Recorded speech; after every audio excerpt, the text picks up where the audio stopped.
This is Smith Welding. I'm Adam Niffen. I'm your host. Stroll around the shop with us. Check out what we got in here today. It's always fun and interesting.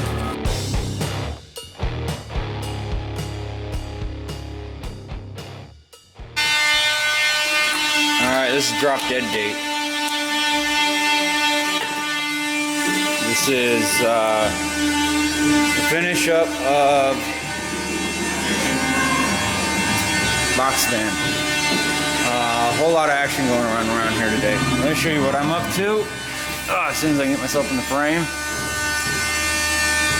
I showed you the puddle on the ground. It's a wheel cylinder on a dually. Alright. Well, there's the outside wheel. That's the inside wheel. That's the axle. So you take the wheels off. Actually, I had to heat them up around the hub. I just use MAF gas.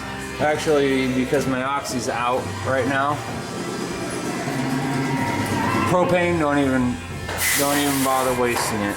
MAF gas is just barely hot enough. I gotta bust it off there. I took the bolts loose.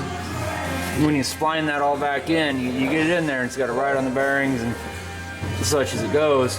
Once you get it back in there, they have a special socket for this. I don't have it, okay?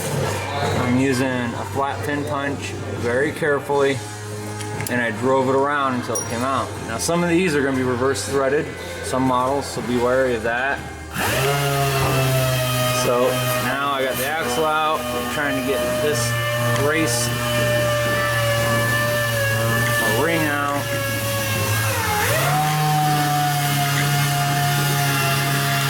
None of this is actually put together real violently. Axles are more precision than people want to give them credit for. So once I get this out, I should be able to pull my whole brake drum.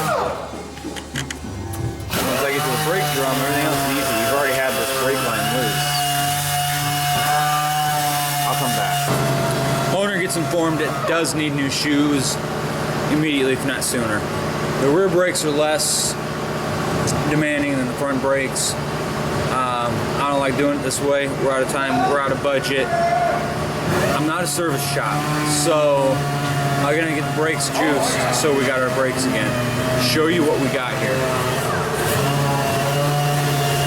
Let's do some light on the situation. You can see all the sludge up there. I gotta clean all that out. At this point, really all I gotta do is get my emergency brake, pop that loose, and I should be able to swing all this loose here, which will expose the wheel cylinder. Go behind. I got one or two bolts holding in place. A bleeder cock, which I'm just going to break off, and the brake line that goes into it.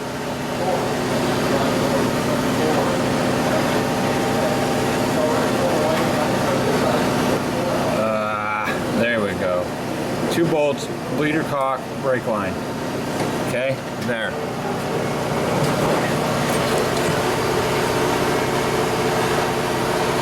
He cried. He told me it wasn't an extra. This is an extra. Alright, the little pistons, I went ahead and sanded down with some old wore out 80 grit DA pad that I had. That's the new cylinder. It's all in. I gotta push that bolt back in and put the nut back on it. What I did is there's a bolt and it's all the way behind the backer plate, and I wiggled that out enough, disconnected the cable, which is almost hooked up now, and I just spun that whole arm, this whole arm I spun up out of the way so I could reach this. I popped this side of that spring so I could separate them and get that one out. I actually had to hit it with a hammer to get it out. It was in rough shape, rough form. I got the line and everything hooked back up on the back side, so basically I can start reassembly process.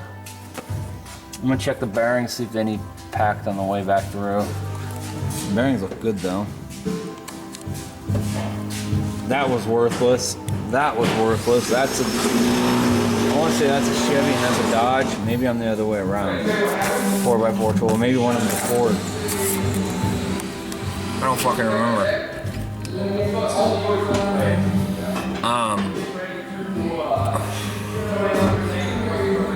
I think the Chevy and Dodge, because I had a Ram Charger and I've had Blazers, so. Alright. We're gonna finish up, button up the interior here, get that spring pulled back around, get that bolt pushed through. I got the top spring where I separated the shoes. I did that first, that's done. I'll get everything back in place, then we can set the bearing and the hub assembly and get this thing down the road. You got a keeper? You got a keeper. Slide this in.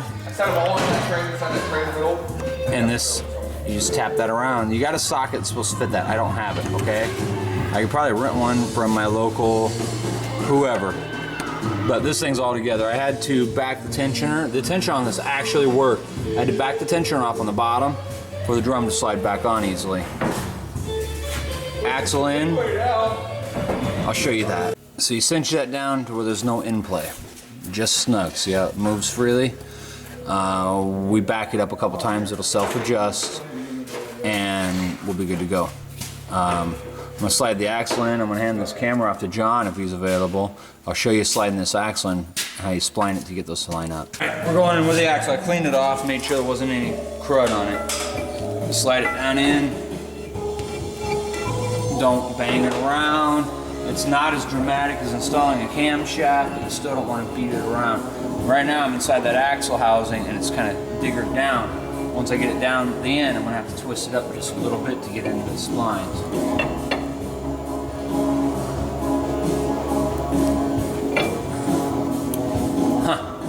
There you go. I got the holes lined up, it's splined in. It's splined into the rear end now. That is your floating axle. And I can do any other lining up I want. I guess this spins freely. Last one I did, I had the hub locked up where I couldn't really spin it. I guess I learned my lessons. There's no magical spot it has to be, folks. So I'm gonna drop these bolts back in. And then we can throw the wheel back on it.